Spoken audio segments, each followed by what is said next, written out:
Okay.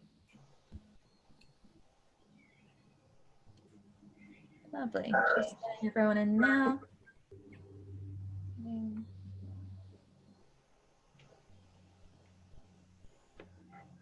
Awesome. Hi, everybody. Good evening.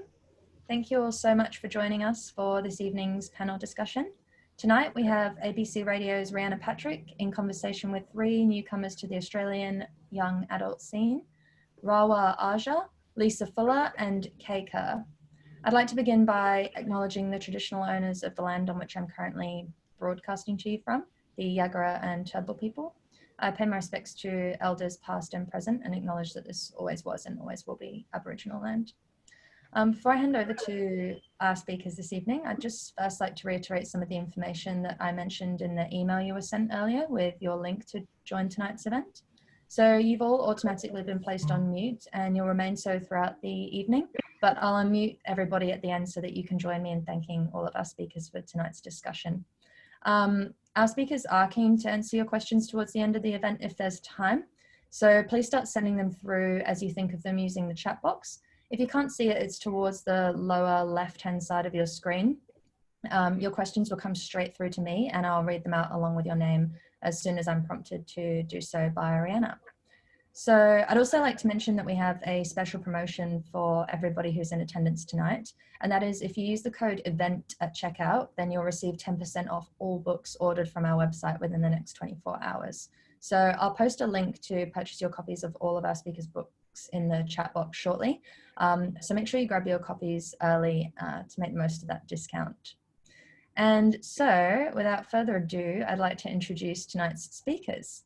So first, I would like to introduce Kay Kerr. Kay is a former journalist and community newspaper editor from Brisbane, now living on the Sunshine Coast with her husband and daughter and working as a freelance writer.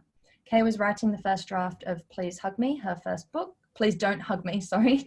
Her first book when she received her own autism-spectrum diagnosis. Lisa Fuller is a Wawili woman from Eidsvold and is also descended from Gureng and Waka Waka peoples. She won the 2017 David Unepon Award for an unpublished Indigenous writer, the 2018 Varuna Eleanor Dark Flagship Fellowship, was a joint winner of the 2018 Copyright Agency Fellowships for First Nations Writers, and placed second in the 2018 Feminazi Memoir Prize. She has previously published poetry, blogs, and short fiction. She is an editor and publishing consultant and is passionate about culturally appropriate writing and publishing. Lisa is a member of Us Mob Writing, the Canberra Speculative Fiction Guild, the First Nations Australia Writers Network, and the Canberra Society of Editors. Ghost Bird is published by UQP. We also have with us tonight Rawah Arja. Rawah is a writer and teacher from Western Sydney. Her writing has featured in Arab, Australian Other, SBS Voices, and at the Sydney Writers' Festival. She has received a fellowship from WestWords Varuna Emerging Writers Residential Program, is a member of the Finishing School Collective of Women Writers, and teaches creative writing at schools and workshops. The F Team is published by Giramondo. Last but not least is your facilitator for the night, Rhianna Patrick. Rhianna is a Torres Strait Islander woman with 20 plus years as a media professional. She's worked across Indigenous media, communications, radio, television documentaries, and news.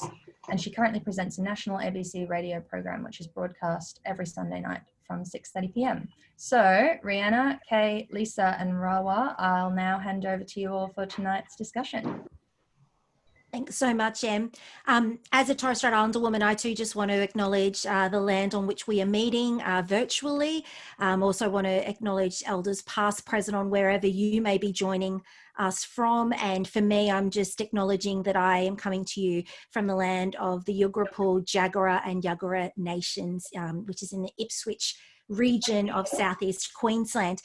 Rawah, I'm going to start with you because you're the most, well, Lisa and Kay and I had a conversation about how it's your debut, so you have to go first. And we are dumping you in it as the first question to bring you into the fray. And so I wanted to know, Rawah, did writing choose you or did you choose writing? That's a good question. Hey guys, thank you very much for tuning in. So a bit of background about me is I actually, and I'm going to use this word, I actually hated reading. And I didn't like writing. I didn't do any of that as a child, even as a teenager. It was only until I was 15 years old and I read my first book, which was Look If I Let Brandy. And that was because my English teacher was like, listen, if you do not read this book, you are going to fail your HSC. So it's not just book, you just need to know or actually enjoy reading. And I was like, oh, I find it really boring. There's lots of words on the page. Like I just didn't understand the concept of it. Mind you, I grew up with a father who actually reads every single day. So reading was prominent in my home, but I just didn't like doing it. And so fast forward to me being a teacher, I realized that the kids in my community that I taught also disliked reading. And it was only until I witnessed that at first hand, I was like, oh, I think I can create something that these kids can connect with. And so to answer that question, I think writing chose me. But I'm very, very glad it did. But I think that, to answer it simply, I think that would be Lisa, how did Ghostbird come into existence? In probably one of the weirdest ways possible. It was one of 4 ideas I threw at my master's supervisor, and he picked the one that I was really hoping he wouldn't pick, which is a story about 2 girls set in my hometown. Kay, when you were writing Please Don't Hug Me, why did you want to give that book to readers? Did you have an intent going in? I don't think I was thinking about readers when I started writing. I think I wanted a creative outlet because I was writing as a journalist for work and not finding, I guess, the fulfillment from it. I grew up loving writing, so I wanted to find a career that I could write in, but it wasn't necessarily, meeting those needs. So I started writing as a creative outlet, and also because I think I wasn't in a great headspace with myself, and I probably project a lot of importance or meaning onto the writing process of this book because I got my autism diagnosis sort of through that process. But at the time, I think I wanted to have an outlet and also to maybe explore some of the sort of things that I found difficult that other people found easy and try and figure out why that was. And that all seemed to sort of circle around that last year of high school because there was so much going on in that time. So that's why I chose that time to write about. Lisa, for you, what was it about Mirror Twins that allowed you to kind of create the story and the journey that Stacey and Lainey go on? Why did you pick Mirror Twins specifically for what we find in Ghostbird? I have read those Freaky But True books my entire life. I still have some of them from when I was a kid, buried in a box somewhere. And I also always wanted a twin. And just secretly, I thought I'd live out my fantasy and have a crack at it. Hey, cool. So, when you were thinking about those mirror twins and just the fact that you wanted a twin as well, did you know then that it would be the way that it plays out about the connection that those two have? Not really. I don't think I went in with the plan because I'm not a plotter at all. I'm absolutely 100% a pantser.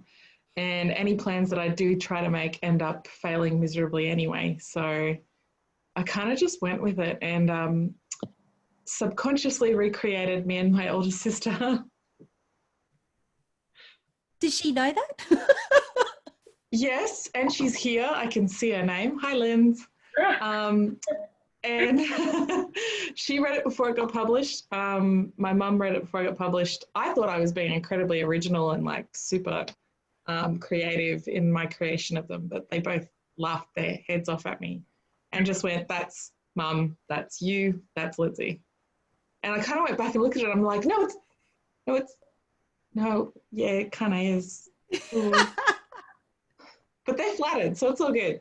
Okay, so it turned out all right in the end. The only one I think is angry is my baby sister because she's not in it.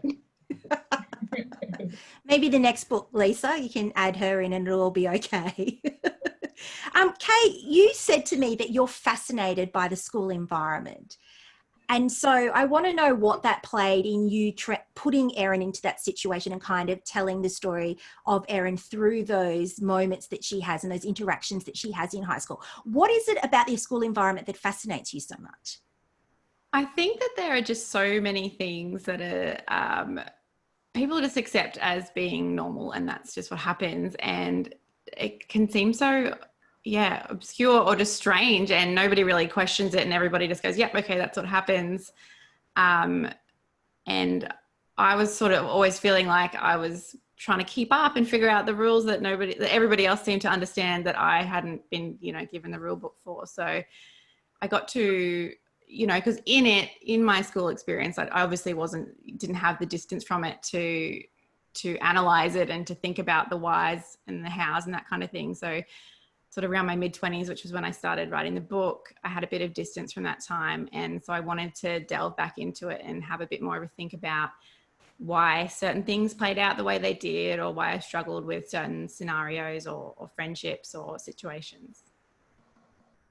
Rawah, your book is super fresh, super fresh. Like, is this day 2 that it's been out? 3. Day three. So I wanted to know, how did you go about creating Tariq, and and what do we see in FTIM in terms of what is going on in Tariq's life? So Tariq is he's a Lebanese kid who's 15 years old, and actually the word Tariq in Arabic means path, like to find your way. And I chose that name specifically as a form of symbolism, or to represent the idea of a kid who's 15 trying to find his way, let alone with a lot of the labels that get attached to young Middle Eastern men, sometimes feeling guilty by association, and sometimes being the people who actually do cause the issues, I guess. And so for me, the F team really came about with my experience mentoring young boys. And I saw so many young boys who actually want to do well and want better things in life. And I know this is strange, and I've been teaching for over 10 years, they honestly don't have the skills and don't understand ways to go about to dealing with the healthy and unhealthy ways to do with anger, for example. And this idea of the angry Arab is something I always grew up with. Like, even like the Arabic TV shows that I watched would have the Arab man come home and raise his voice to the woman. I was like, what is going on? But it was so different to the world I grew up in and the community that I was from, in Punchbowl, from Western Sydney. And then when the F team came about, and I realized that, girls are readers. Predominantly you find girls that are readers, particularly in that age. And then when I started writing it, I had so many people in the industry and outside of the industry say to me, maybe don't really write this book and keep it in that bottom drawer, because boys just, they're not going to read it. Like, boys just don't read as much as girls. And I was like, so what's the alternative? We don't create literature for them? I don't believe that. So, and like in my community, reading is like a school chore. It's not something that is done because, for the love of reading or wanting to find out about things from the world, or a form of escape. It's not. It's just something that your teacher tells you to do, and so you do it. And then I realized, but maybe if I create something that they can identify with and connect with, and I come at it at the angle of being like them. So it's not an outsider writing about the Arab kids or the Islander kids or the white kids. Even I'm not white, but it's just my experiences as a teacher and as a mentor dealing with these kids for over 10 years. I wanted to come at it and say, I'm one of you. I'm not coming out with a lens and projecting on you and trying to dissect you and figure out why you're like this. No. I wanted them to feel okay. And you know what? Sometimes we do get angry, but instead of throwing a chair, maybe we can talk about it. We can use our words and we can figure out ways and why we're feeling that way. And so the journey starts off with Tariq trying to find his way, but really represents all those 8 main boys trying to find a way, regardless of religion and regardless of culture. Just on community, Rawah, I mean, you've written F-Team for your community, and I wanted to know from your point of view, how do you see Southwest Sydney? What is the community that you see through your own eyes? The best community. I can't like explain to people, like I grew up in a bubble. So I went to school in Punchbowl. I went to high school in Wally Park, next suburb. And then I went to university in Bankstown, same bubble. Like I didn't leave. And so this whole time I'm thinking we're like the most coolest, awesome people. And then I turn on the news and I'm like, oh no, actually there's stuff going on here that I, didn't even know about within my own community. But my community, I'll just explain a little bit about it. The butcher knows my dad and the baker knows my mother. We're on first name basis. The supermarket men help my mother with the groceries to the car. The barbers, know my brothers and know exactly what haircut they need. The guy that sells chicken and chips, he knows my order when I get there. Honestly, they are the silent writers of the book. I really wanted to write this book because for a long time we haven't had something that we're so proud of. And we're always in the news for the wrong reasons. And I'm like, that is such a minority. Like there's so many extraordinary things happen, like the church that has halal sausages. Why isn't that that's incredible. Or the mosque, giving out blankets to the homeless. Like that's all my community and that's what I grew up with. And I really wanted this book to be an ode to them and something that they're proud of, to the point in the acknowledgements. I said at the end, I'm like, this is to Punchbowl and everyone who didn't believe in us, this book is for you and I hope it's something that you're proud of. Rawah, I'll come back to some of the things that you've brought up there. But Lisa, I want to know from you about, Ghostbird has a lot of Aboriginal spirituality in it. And you actively made a decision to leave certain parts of information out of that. And I wanted to know why. What was your reasoning behind that? I think having worked in publishing for 7 years, I was just feeling very protective of our spiritual beliefs. Sort of similar to what Rawah was saying, I grew up in my community, spent all of my teenage years in a bubble where, I didn't know what my skin color looked like and I didn't know how people would talking about our beliefs. And then, I stepped out into the wider world and suddenly I realized I look the way I look and that, all of our beliefs were getting shoved in under this myths and legends banner, which I hate. And so, in representing an authentic experience of our community, which was sort of similar to Rawah as well, like a love letter to my family and my community, I had to include that because that is how we see the world, that is how we experience the world. But I very much don't want people to think that it's okay to appropriate that and use it. And then the other side of the coin was I did change and tweak things and it was no longer that one thing. So I didn't want to, step into boundaries. I mean, I had permission from my aunties to name it, but I chose not to because I just want to protect it as much as possible. I think hopefully we will get to a point where people understand that, Aboriginal and Torres Strait Islander communities, we have a permissions process. It's about our culture. It's about how we experience and see the world. But right now, I don't know that we're there yet. Does that make sense? Yeah, it does. You just kind of have seen how it's played out in the past, perhaps, and you're protective of what that would look like if your community put that information out there and then what happens to your community when that information isn't used in a correct way. Yeah, exactly. And also what would happen to me if it got misused, because I'm the one who would have to front up to my mob. Kay, you've been very open about sharing your personal story and I want to know about, talking about Please Don't Hug Me. Has it become more about talking about that personal story rather than the journey that Erin is going through in this book and her experiences?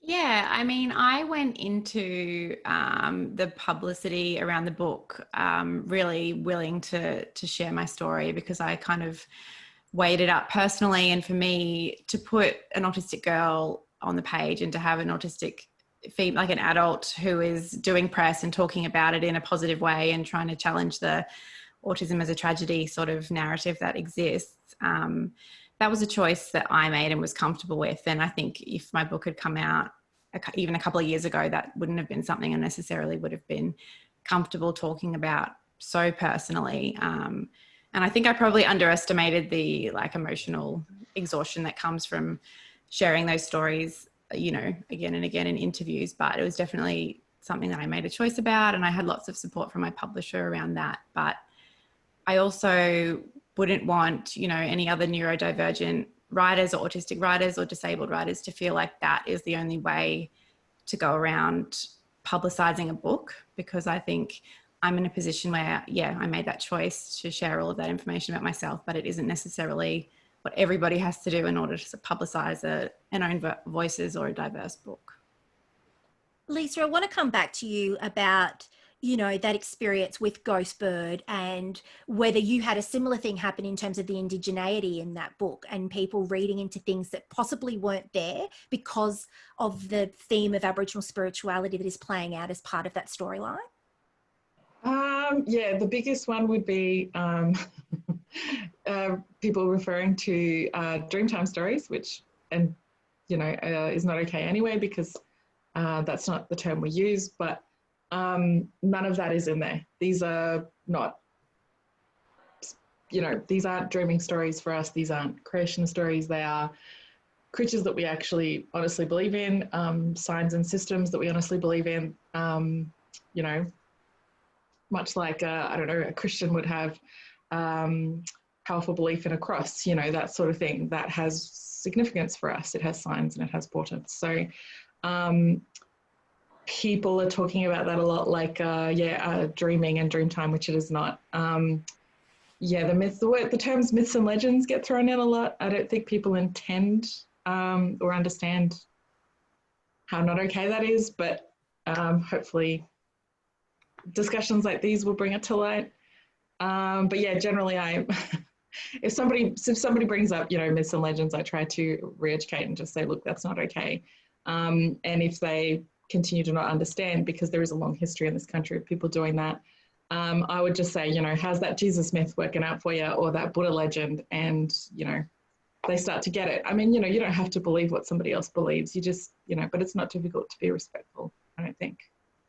So just in talking about dreamtime, dreaming, is that a thing in the community that you come from?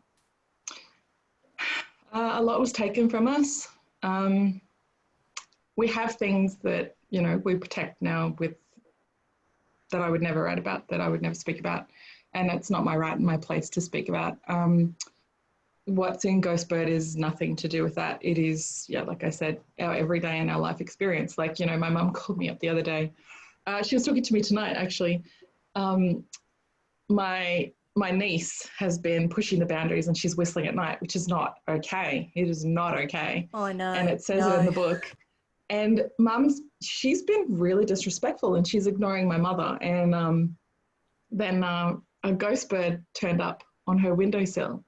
And Mum's just pointed at it and gone, that's because you're whistling. And she has not whistled once, not even during the daytime since then. So good lesson for it. Oh, completely. And, you know, as someone who has, you know, grew up on Cape York with those stories and understanding what certain birds mean, I've told you before that I couldn't read your book at night. It was way too much and I had to only read it during the day because I understood exactly what you were writing about and reading between those lines as well. So, yep, Ghostbird turned up. And if you haven't read Ghostbird, you will find out what the Ghostbird actually is in the book. Rawah, for you, I wanted to know what was it that you wanted to really say with F-Team? I mean, you've talked a lot about representation of your community and a proper understanding of what you see as Southwest Sydney and the experiences that you've had, but there's such a humour in the way that you write. I mean, I found myself chuckling at a lot of the dialogue, and I just think it's, you know, it really encapsulates, I think, the community that you want the reader to come along on that journey for you. But was there an intention behind exactly what you wanted to say? Yes, definitely. I think, you know, at the beginning of the writing process, because it took me around 4 years to write the book, at the beginning, just naturally as a teacher, my writing was very didactic and I was just trying to teach people a lesson to the point I would write, Muslims are not terrorists. This is why we're not terrorists. And like dot points of why we're not terrorists. That was my opening chapter, which was, and then, lucky enough, I had amazing mentors and publisher actually, and was like, yeah, you don't need to say that. You show that, right?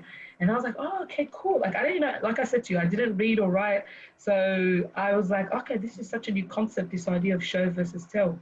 And initially the book was actually set, this is just to show you the subconscious of how I was thinking. I was like, I really want to do something for Punch Bowl, but yet I'm going to set it in Cronulla. Like that's what happened. And so the first few edits of the book was actually set in Cronulla. Because I honestly thought, though I wanted to really represent my community, I honestly thought nobody would want to read it. And it was credit to my publishers and Felicity Castagna, who's an amazing author and mentor. She said to me, you don't write so people can read it. That's not the point. The point is you write because you feel as though you have something to say. And she said, you write best when you are in your home, in your community, because there were excerpts of that. She said, take that back and let's bring it back home. And I couldn't believe that I started off and I did everything to represent my community, yet was left with a manuscript that did nothing for my community. And so that was the journey of writing about my community. I was like, you know what? I'm not going to please anyone anymore. Because ever since I was 12 years old, that's when September 11 happened. From 12 years old, I'm 31 now. I felt like my whole life I have to greet people by saying, hello, my name's Rawah, and I do not have a bomb under this. That's always, I felt like I had to explain myself. It was a tragedy happened overseas. Like I wanted to mourn with people, like a tragedy happened, but I felt like I couldn't even mourn a tragedy or a terrorist attack because everyone was like, yeah, but didn't you cause it? Didn't your faith cause it? And I was just stuck constantly trying to explain myself. And it was literally, I was 26 when I started writing, and that's why I love writing so much. There's an immense power in it, is I honestly said, I don't care. I don't care anymore what somebody else thinks about me. So as long as I'm staying true and I'm authentic, then this is actually my community. And I would speak to the butchers and the barbers and the manouche, like the Lebanese pizza places, and they were like they're like my, I have, like I said, it takes a village to raise somebody, right? The African proverb. That's truly how I was raised. Like, everyone in the community had a role in how I grew up. And for me, like I said before, this was just like a thank you. It was more like saying, I know the world doesn't think the best of us, but that's okay because we think the best of ourselves, and that should be enough. You had two women who you look up to who read your book. Who were those two women, and what place do they hold in your life, and what was it like to have them give the feedback that they gave you when they first read it? So remember, like I said, I was 15 when I first read a book, and I read it in a day. It was Looking for Ella Brandy. And I remember sitting in class and holding that book, and I was like, she is incredible. Like, Melina, I have to, like, I can't even fathom what this book did for me, because I fell in love with reading from that book. And then a few months later, Randa Abdel Fattah, who wrote Does My Head Look Big in This? And for the first time I saw a woman with a veil on a front cover. I thought that was like, we hit the jackpot, like the Muslim world can retire now somehow. We hit the jackpot representation somewhere. And I was like, oh, this is incredible. Fast forward, when I started my writing journey, they actually reviewed my book and wrote the most amazing things. And I have coffee with Melina now. I have her mobile number, which is insane. We follow each other on social media, and I see Randa at different events, and turns out I know her husband because he works at this school. And I was like, oh, it's funny how the world works, but the people who did everything for me when I was 15, but didn't know anything about it, now reviewed my first debut book, which is incredible. Hey, we're in a really interesting time at the moment, which is very much about obviously living with a pandemic. but also the change and the calls for dismantling certain systems that have come out of Black Lives Matter and that movement that's happening also at the moment. And I wanted to know for you, I mean, have you given much thought to the importance of a book like Please Don't Hug Me when it comes to representation in the world that we currently live in? Yeah, I mean, I think my mind was sort of on sort of female autistic representation, because there is a little bit of autistic rep out there, but you know, the majority of it is young boys. So that was sort of my focus with writing the book, and using my experiences to talk about that. In the wider sort of sense of what's happening at the moment, I feel like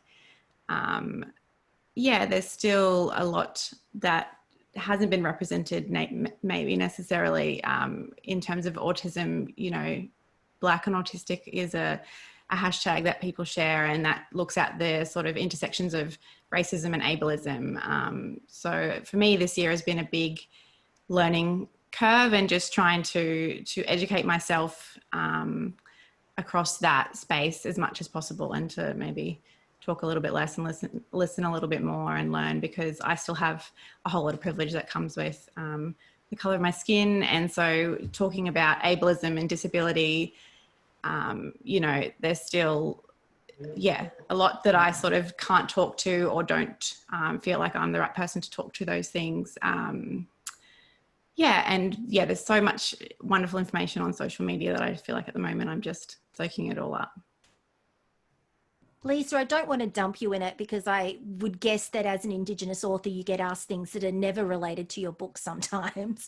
But I wanted to get your thoughts on whether you've been going through a similar thing to Kay, and having a look and thinking about the way that things are heading, and maybe even dissecting some of your own reading behaviour, or the way that you have approached certain things. It's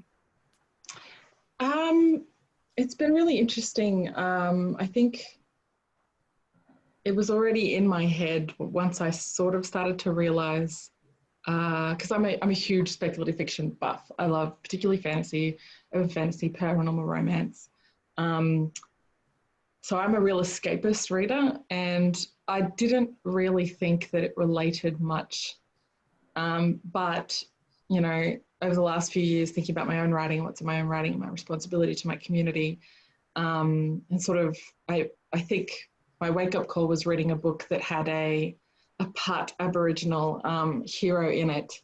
And I just suddenly realized, you know, I'd been reading all this speculative fiction that was essentially, some of it was potentially appropriating other Native Indigenous cultures around the country. And only finally having been confronted with somebody using those terms like that, which are not okay at all, and realizing this character, who at first I thought was like Jamaican or something, but this author, you know, I guess that trust in the authorial voice, I think it finally came home to me then and there, just how much power that has. And I've really started looking at the books I have in my collection, because I keep books that I love. I keep books I know I'll read again, and really thinking about my position in terms of using my culture and my spiritual beliefs in speculative fiction, and whether or not I want to do that, and how I sit with it. And, you know, even though Ghostbird to me is not speculative fiction, for the rest of the world, because we are a very small community of, you know, come from a town of 500 people, for the rest of the world, they might see it as magic realism, and they might see it as, you know, fantasy, and how I feel about that. And yeah, I don't know. I'm still asking a lot of questions. Processing. I know I kind of did put you on the spot a little bit, but I'm intrigued, because I feel like these books at the moment that we're talking about are particularly relevant in the conversations that are playing out and that we're seeing out there. And I mean, Rawah, for you, that's one thing I wanted to ask you, was that we're obviously seeing that playing out in real time in terms of the F team, and in terms of particularly your community, and you know, and what we're seeing with COVID as well. And I feel, you know, do you feel like your book has arrived at the right time that it needed to, with these issues still being talked about at the moment?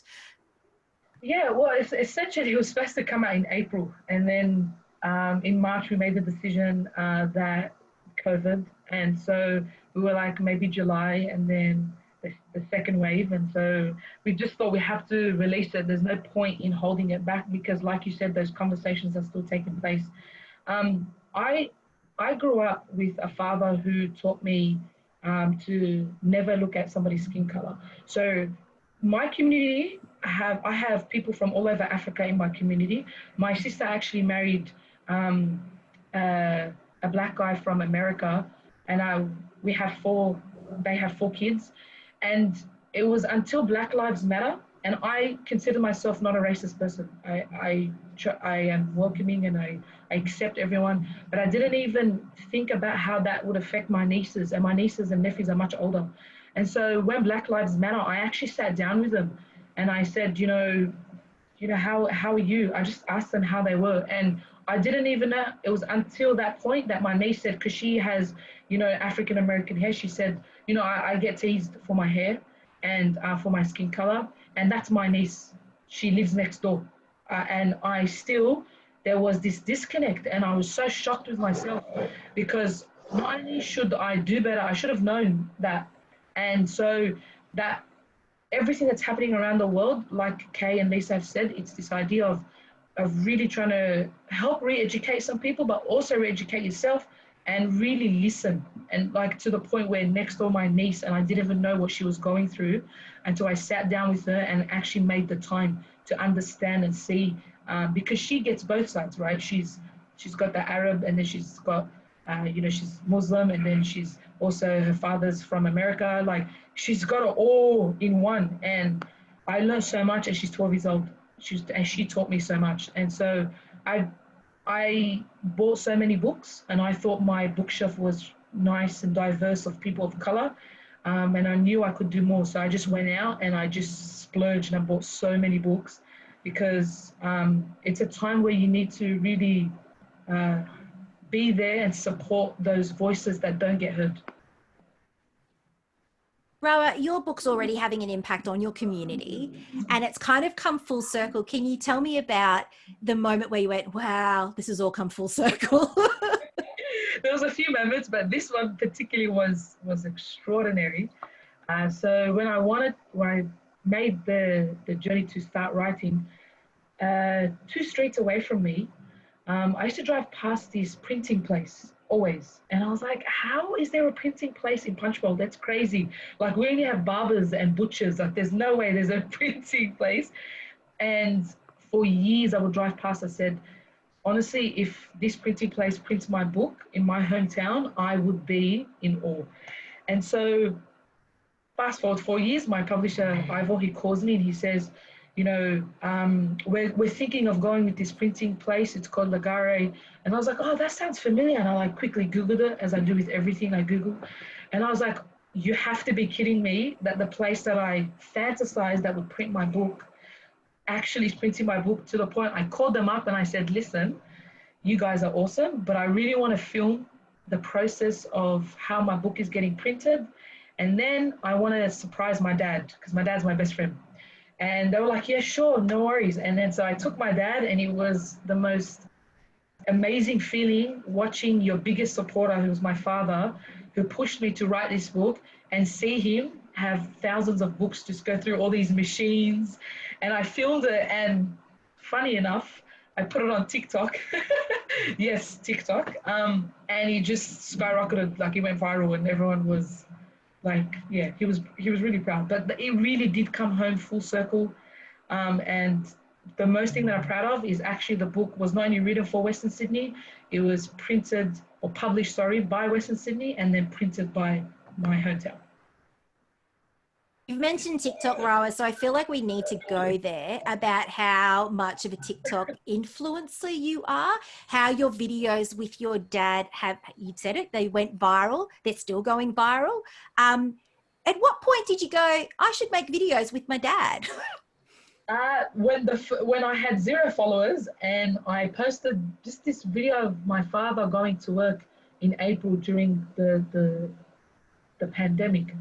And it was really, like I said, it was a representation for all essential workers. And my dad's 70 years old and he was still working. And I said to my dad, you don't need to work. Like, you're at most like risk age, like stay home. And he's like, no.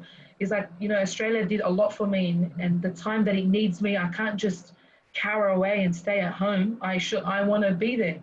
And so every day he was working to 10 at night, to 10:30 at night. He works at a railway, like a central station. And oh, you know what? I'm just going to film my dad. And he like put his shoes on, he puts his little beanie, and he puts his bag, and he goes to work. And I don't know what happened, but the video went viral to the point where E! News was posting it twice, and then like all these good news, all these networks in America were posting it. I was like, what? From then, and I was like, okay, I think my dad's pretty cool, so I am going to do videos with my dad. So fast forward, sort of, what is it, 4.5 million views on that particular video? So that's another video, and oh my gosh. There's a few. That one went like on across social media networks over 15 million views. And it's just, that video was me accompanying my dad to work because he starts at 4 a.m. And I pretty much wrote like, this is the day in the life of somebody who's still working in the pandemic, you know, waking up at 4 a.m. And I really wanted to highlight the extraordinary in the world is in the ordinary. It's in the simple. I find magic in the small things. And we're so accustomed on social media to filterize everything and to see things that don't exist, and to have everything embellished and extravagancy and cars and houses. And I thought, but the majority of the world isn't like that, and we shouldn't believe in things, materialistic things like that. What about the man that just goes to work and provides for his family? That's extraordinary. And honestly, that's why I think they've gone viral, because people are just, everybody can identify with someone that they love who goes to work every day and then comes home and has dinner with his family and then goes back to work the next day. There's nothing extraordinary about that. And so I think that's why people have responded. Well, it's either that or really good marketing that you've done, Rawah. I don't know. That's just, I'm so fascinated by you and your dad's videos, and went down that hole recently. I was just like, this is great, but what is going on here? How many people have watched this video or these videos? Because there's a number of them.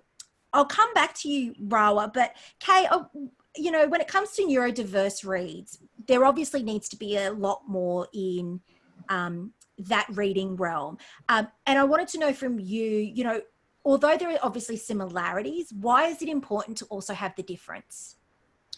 Yeah, I mean, I definitely, and it was probably self-imposed to a certain degree, but felt a lot of responsibility about the representation and making sure that it wasn't harmful or it wasn't misrepresenting people's experiences. And I think I got to the point where I just had to write from my perspective and my experience, and every interview that I've done since has always come with the proviso of, this is just my experience, and this is just, you know, when you've met one autistic person, you've met one autistic person, and it's a spectrum, and all of those little things that you sort of have to put in to make sure that that nobody feels like you're misrepresenting them or their children or somebody that they know. But I think the more neurodivergent representation we can have, the better, obviously. But yeah, it's a spectrum, and people's place on that spectrum, you know, for the same person can differ day to day, week to week, year to year, and person to person. So I think things like gender and sexuality, things like non-speaking autistic people, I think there needs to be more representation there. There's so much so much there to be written about still, and I feel like my book is like this little tiny corner of that spectrum.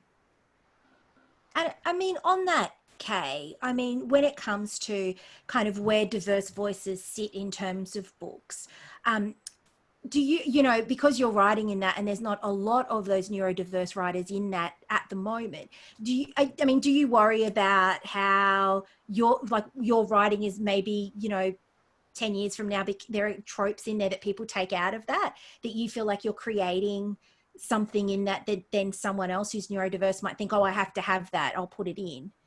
Yeah, I talked to Anna Waitley, who's another neurodivergent writer whose book, Peter Lyer's Rating Normal, came out the same day as mine, which was awesome. We spoke a little bit about this, and I don't think tropes are necessarily a bad thing, but I also, I don't want my experience either, publicizing the book or what I've put in the book to become the framework for what has to be in a book with autistic representation for it to be published or for it to be successful. I think it's one way of doing it and one way of writing the story. And I think that's what it is. It's just one way. Lisa, for you, I mean, when you think about your space in this, are you looking at like what the next thing is for you of what it is that you want to say in the next book that you write? I don't think I ever planned to say anything. The goal was to write a good yarn that hopefully my nieces and nephews and my cousins could see themselves in and be proud of, because, growing up, I could never find a positive representation of us. Media represents us as a problem and bad things happen. And of course, bad things happen and those should not be ignored and those should absolutely be acknowledged. But my experience of my hometown is one of strength and support and survival and, very much love and community and connection. So I guess that was my only real goal. Like, it's interesting because some people have asked me, what were you trying to convey about racism? I'm like, real life. This is what we experience. That's all. That's all I was trying to say. So my the book, the latest manuscript, was also for my nieces, and it was a direct relationship. They would write a letter and send me drawings, and they would get the next chapter. So I'm super excited about that one because I think, everything I do is for them. So. Rawah, what has it been like being a debut author releasing a book during a pandemic? Surprisingly, it's been nice. It hasn't, I don't know anything else. Like, I don't know anything otherwise. Like, I don't know what to compare it to. This is really awesome. And a lot of people bought the book in the pre-order phase anyway, so, which was nice. And I don't know. I think it's been lovely. I don't know. Maybe ask me in 2 weeks if I'm crying in my room and be like, oh, 4 years, nothing happened. I don't know. But it's been, honestly, the support, as Lisa says, like in my community is very much the same on a strength of love and survival. Like the support from my community saying, this is the best compliment that I've had from majority parents and kids. Finally. That's the best compliment I've had. Like, finally, we have something that's like we can see ourselves in. We're not the bad guy, constant representation, the negativity. It's just everyday life. And I'm not trying to paint ourselves like we're the best people. That's not what I do, right? Like Lisa said, real life, this is just it. There are issues, but there are also extraordinary and amazing things that happen. Why not represent the both? I start the beginning chapter with saying that these kids are troublemakers. I don't shy away from the fact that these kids are troublemakers. But one thing about them, and I know this is so weird to say, but is there such thing as like being a likable troublemaker? Like, I don't know what it is. They have this charisma, like they don't mean harm. Like they do things because they're friends or they're being silly, but there's no malice or agenda or intent to really hurt someone. And with the right guidance, and I believe guidance in literature is so powerful, I think they can find their way and take that book as almost like a torch and then say, okay, this book did something for me. Now I want to do something for my community as well and for other communities too. So, it worked out all right because at home you have to read, like in the pandemic, there's not much you can do. In Sydney, we're lucky.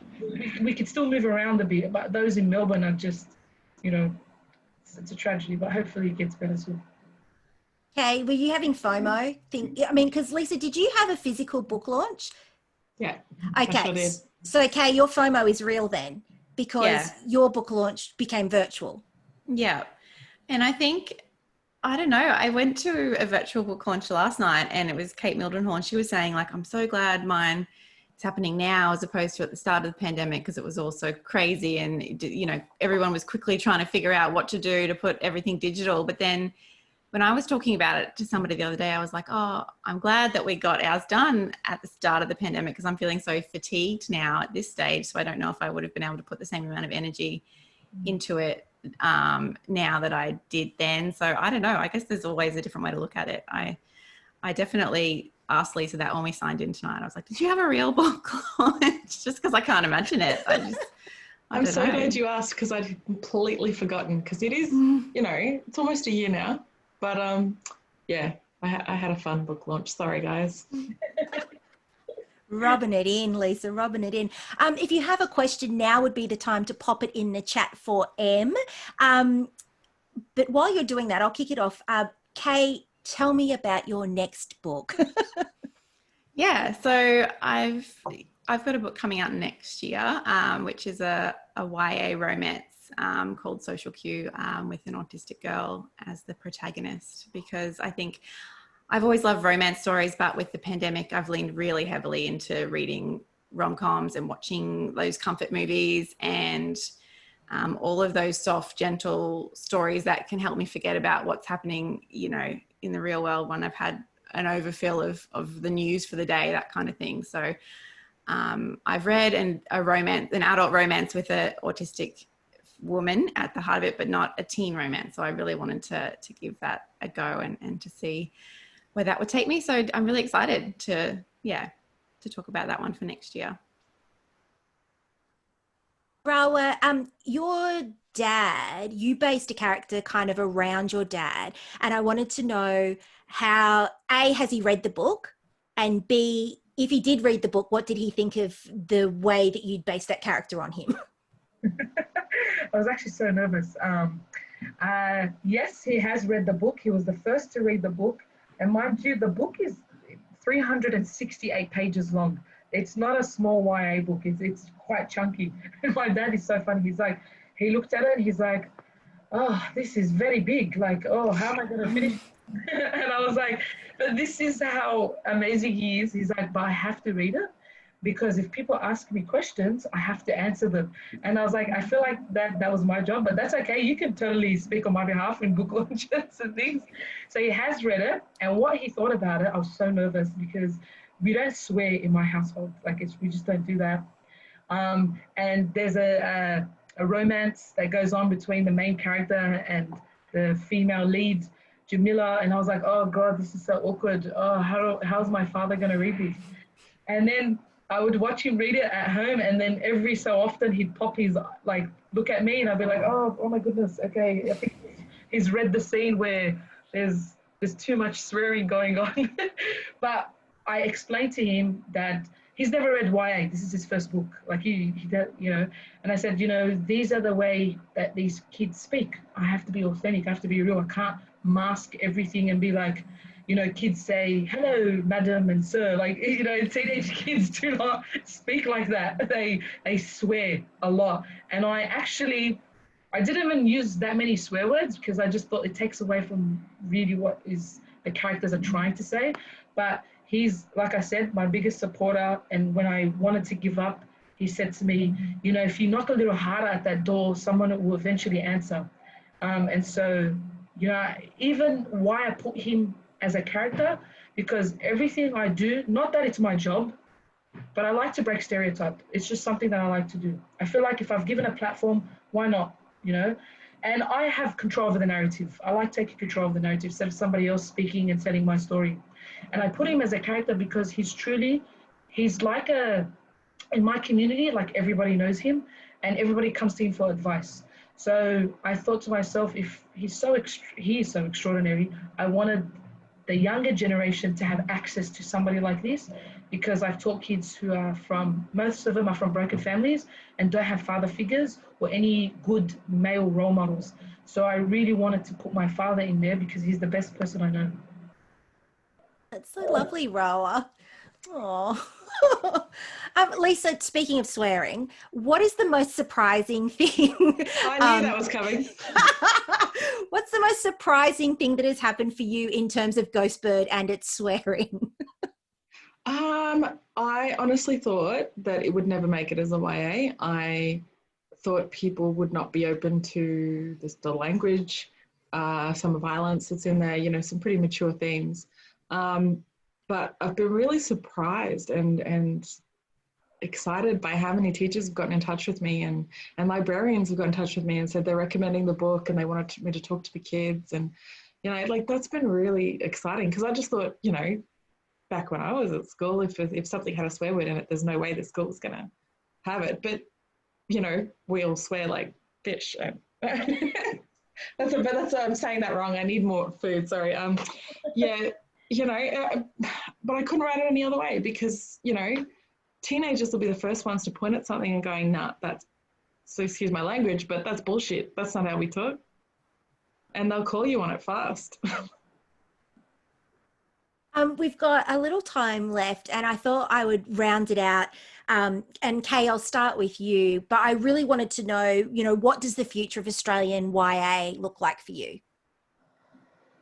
Oh, would it be grim to say that I hope that it just has a future? Like, at the moment, I feel like we're in this like holding pattern of when is everything going to be normal, or the new normal, or what's going to happen next year in publishing. And I feel like there's been lots of redundancies and reduced hours in the greater Australian publishing sort of industry. So I hope that AusYA can bounce back and can come back stronger from all of this, and that, you know, that it doesn't become, you know, the safe bet big name authors that keep publishing, that we can keep having lots of debut authors, because we have such awesome debut authors coming out this year and last year. And yeah, I hope that can keep happening moving forward, because I love reading AusYA. Lisa? I think I'm possibly a little bit more optimistic, because I honestly think Black Lives Matter has brought that to the fore, that, you know, there's a lot of different types of experiences out there. And, you know, having been in publishing and myself only knowing, literally I can count on one hand the number of Aboriginal Torres Strait Islander editors I know, you know, I think it's really highlighted the problems, and that hashtag, you know, what was it called? Publishing Paid Me? That sort of stuff, like, it's actually being called out. And I think in the past, you know, we may have known this stuff, but it would be whispered about, and it would be on like the Murray grapevine, or, you know, and I think that willingness, and I think it really has turned a corner, you know, watching all these Aboriginal Torres Strait Islander and you know, people of different communities and cultures and minorities and sexualities and genders being welcomed, and with, you know, understanding that in that publishing and editing processes, there is this, you know, this, it is reestablishing certain power dynamics. I think people are finally starting to understand that needs to change. So I'm encouraged, but yes, I'm also buying a lot of books from independent bookshops and trying to support my fellow Australian writers. And Rawah, as the new author on the block, what does the future of Australian YA look like for you? Hopefully, like, I think we're moving in the right direction. I think, like Lisa said, the Black Lives Matter really, you know, made publishers start to reflect, and not only on the books that they're publishing, but the staff that they actually have. And I have a few friends in publishing, and they've been telling me that it is moving in the right direction. They are hiring people not only of color, of minority, because I feel like it's no longer enough that a person who isn't of color, to get somebody of color. It has to be almost like somebody who's of minority and a person of color who feels like they have the chance, an obligation to get the same job as anybody else. I feel like we're moving in the right direction. It's nice because when I do events like these, and when I go to bookshops and bookstores, I can see names that, and I mean this in a nice way, but are hard to pronounce. Like, so it's pretty cool. I'm like, yes, this is it. I'm going to buy this book. And so I feel really optimistic, and I hope just the messages that I've been getting on social media from young Arab or people of color, kids, teenagers saying, you know, I never actually thought that I could write because I just thought no one would listen to me. And you're sort of proving that with a lot of hard work and a lot of rejection that you can actually do something. And so it's nice. I think we're heading in the right way. Can I just add? Oh, yes, I of think course. I think we need all readers in Australia, though, to have a go at our government about supporting creatives and helping creatives, because it's one thing to be published, but it's something completely different to be pulling the rug out from under creatives at this point. It's despicable. Yep, I agree. Well, on that note, can I please thank Lisa, Kay, and also Rawah, and hand back this Zoom to Em. So we've had, I think I'll ask the question that we've had from 4 or 5 people in the audience tonight. And thank you all. I'd like to just thank you all for a fantastic discussion. There's lots of compliments coming through the chat as well. It's been a wonderful evening. And to conclude, everybody wants to know, what are you reading at the moment? Which books would you recommend? Whoever would like to start. Okay, I can go.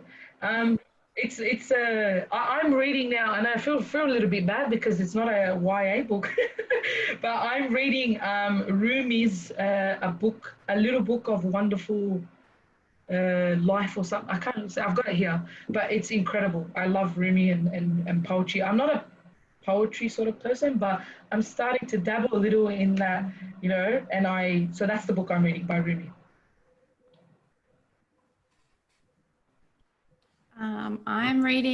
I just finished reading Queens of Geek by Jen Wilde, and I'm just a couple of chapters into The Boy Who Steals Houses by C.G. Drew, and they're both Love Oswaye, Own Voices Autistic Rep books that I feel like I don't know how I haven't already read them, but I am now. How about you, Lisa? I haven't been able to read for fun since I started this PhD in 2016, but I've got more of a wish pile than I've recently read pile, because what I've recently read would bore you to death. But I got my copy of Rawah's book today in the post. I've got Kay's on my to be read pile on the top. I've got a whole heap of other Oswaye, and like every time there's a short listing, I'm like adding them, and getting like, I have this Christmas wish list. Everybody knows you pretty much just get me books and I'm happy, and they're all on there. Awesome. Thank you so much. I'm also going to just share, Rawah, I hope you don't mind. I found your TikTok and I'm going to share it because a couple of people were asking if they could access it if they don't use TikTok, the app. And so I found it. It's in the chat box. Go and have a look. You totally can. I'm not on TikTok. I'm an old person. I don't need to be there, but even I could find it. So it's possible. It's possible. So I would, unfortunately, that's all the time that we have for this evening. Thank you all so much for joining us. It's been a wonderful chat. Thank you, Rhianna, for facilitating and for the great questions. Thank you, Rawah, Lisa, and Kay, for phenomenal answers. We loved having you. I've posted the links to buy everyone's books in the chat box again. Go ahead and do that. Don't forget there's the 10% off if you put the code EVENT in on our website. So go and do that now in the next 24 hours. And I'm going to take you all off mute so that you can join me in thanking everybody for tonight's discussion. So you are all off mute. Thanks. Thank you. Thanks, everybody. Thanks for joining. Thank you. Thanks, guys. Bye, Have a lovely everybody. rest of the evening. Thanks. Good night. Bye. Bye.